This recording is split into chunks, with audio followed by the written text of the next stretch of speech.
Կալիֆորնիայի Լանկաստերի քաղաքապետն առաջարկել է անօթևաններին տրամադրել թմրամիջոցների այն քանակությունը, որը ցանկանում են ազատվել դրանցից։ Գրում է New York Post-ը. «Ես ուզում եմ նրանց անվճար ֆենտանիլ տալ։ Ես ուզում եմ նրանց տալ այնքան ֆենտանիլ, որքան նրանք ուզում են, որովհետև մենք իսկապես պետք է ձերբազատվենք այս մարդկանցից», մեջբերում է թերթը Լանկաստերի քաղաքապետ Ռեքս Պարիսը։ Փերիսն ասել է, որ բոլոր անօթևանների մոտ կեսը ազատ արձակված հանցագործներ են, որոնք ըստ նրա կատարում են քաղաքում հանցագործությունների մեծ մասը։ Նշվում է, որ Փերիսին պաշտոնանկ անելու համար սկսված ստորագրահավաքը մինչ այժմ հավաքել է անհրաժեշտ 20,000 ստորագրությունների 6%-ը։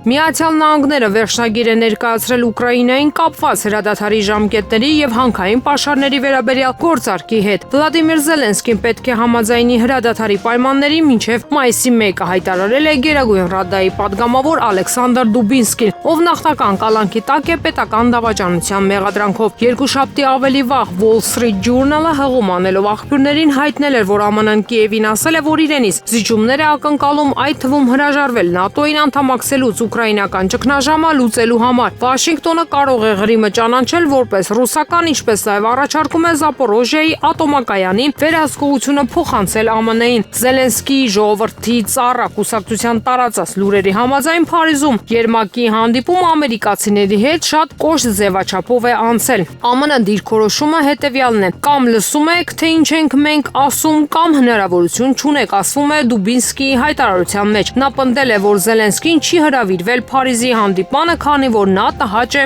ԱՄՆ-ի համար եւ ոչ ոք չի ցանկանում լսել այն անհետեթությունները։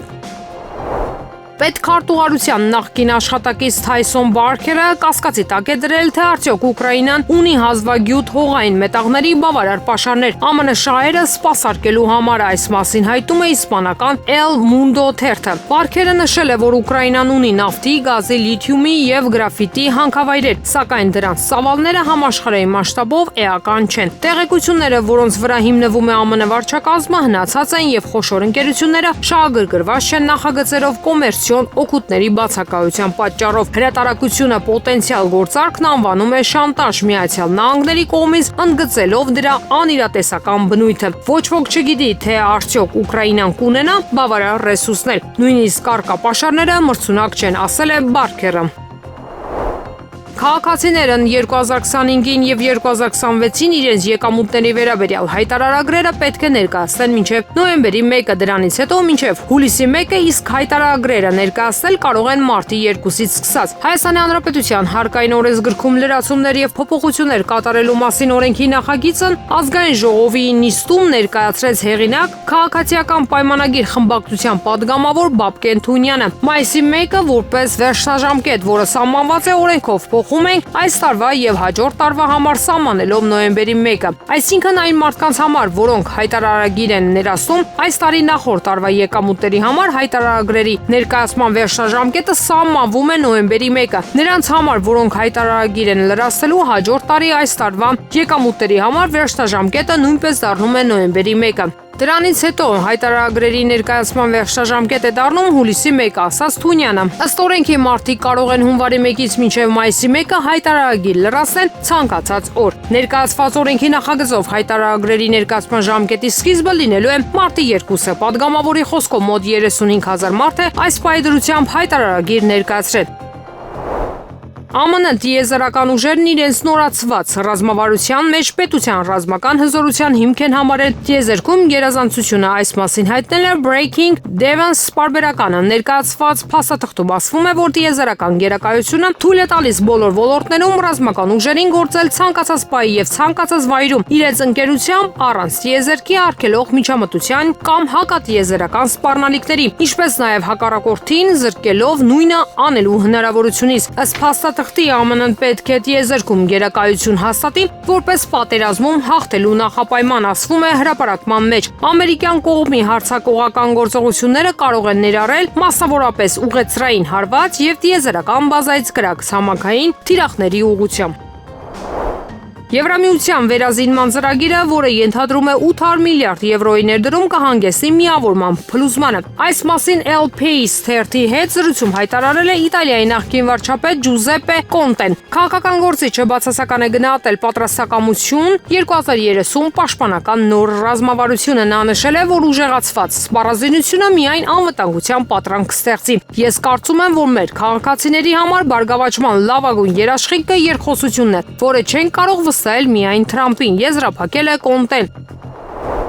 Ռուսաստանի նախագահ Վլադիմիր Պուտինը ցավակցություն է հայտնել Հռոմի Պապ Ֆրանցիսկոսի մահվան կապակցությամբ։ Հեռագիրը հրապարակել է Կրեմլի մամուլի ծառայությունը։ Պետության ղեկավարը նշել է, որ Ֆրանցիսկոսը մեծ միջազգային հեղինակություն է վայելում որպես քրիստոնեական ուսմունքի հավատարիմ սպասավոր։ Պուտինն ընդգծել է, որ Պոնտիֆիկոսը նպաստել է Հռոմի կաթոլիկ եկեղեցու եւ ռուս ուղղափառ եկեղեցու միջև երկխոսության զարգացմանը, ինչպես նաեւ Ռուսաստանի Դաշնության եւ Վատիկանի միջև փոխգործակցությանը։ Ռուսաստանի ղեկավարի մամուլի քարտուղար Դմիտրի Պեսկովը հայտնել է, որ Պուտինն ու Ֆրանցիսկոսը բազմիցս հանդիպել են եւ մեծ հարգանք են տածել միմյանց նկատմամբ։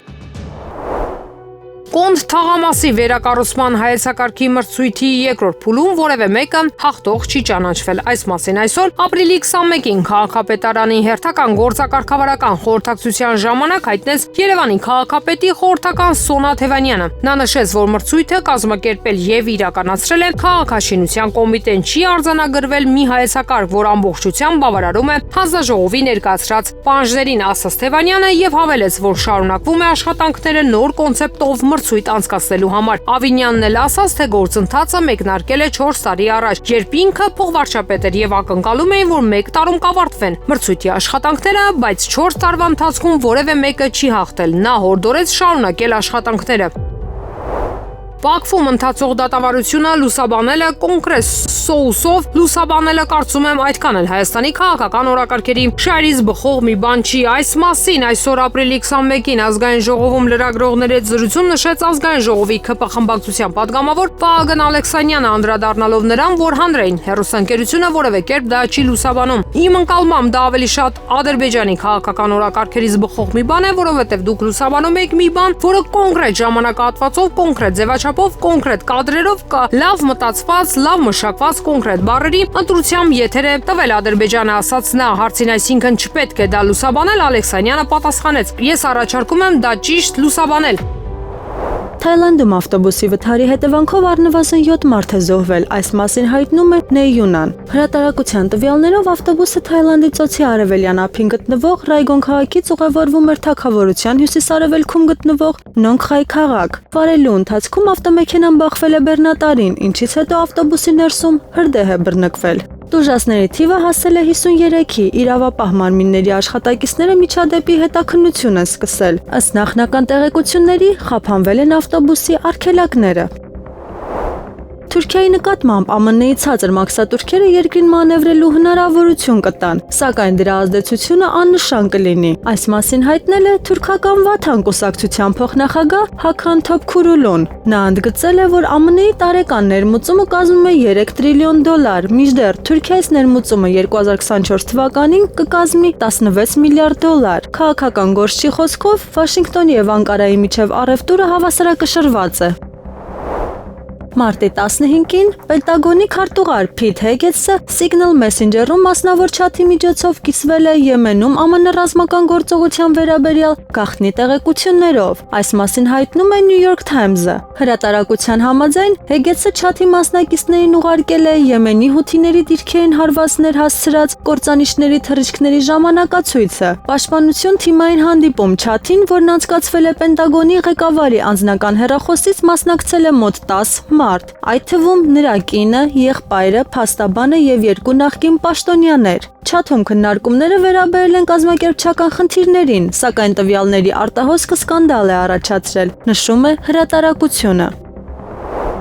ԱՄՆ նախագահ Դոնալդ Թրամփի վարչակազմը ծրագրում է $1 միլիարդ կրճատել Հարվարդի համալսարանի պետական ֆինանսավորումը, հայտնում է Wall Street Journal-ը, հղում անելով աղբյուրներին։ Պատճառը համալսարանի կադրային եւ կրթական քաղաքականության մեջ փոփոխություններ կատարելու դժկամությունն է։ Հրապարակման մեջ նշվում է, որ կրճատումները կազդեն առողջապահության ոլորտում հետազոտությունների համար նախատեսված դրամաշնորհների վրա։ Կողմերը նախկինում բախվել են կառավարման եւ ակադեմիական չափանիշների շուրջ տարաձայնություններին։ Թրամփի վարչակազմը զայրացած է Հարվարդի դիրքորոշմամբ, սա պարզապես վեճ չէ, այլ ազդակ է այլ համալսարանների համար, նշել է հրատարակությունը։ Չինաստանն այլ երկրներից չի ընդունում գործարքներ, որոնք կարող են ոտնահարել նրա շահերը, եւ նման գործողությունների դեպքում Պեկինը պատրաստ է համապատասխան հակաքայլեր ձեռնարկել։ Այս մասին ասվում է Չինաստանի առևտրի նախարարության հայտարարության մեջ, որը մեկնաբանում է ԱՄՆ-ի Չինաստանին տնտեսապես մեկուսացնելու ծրագրերը։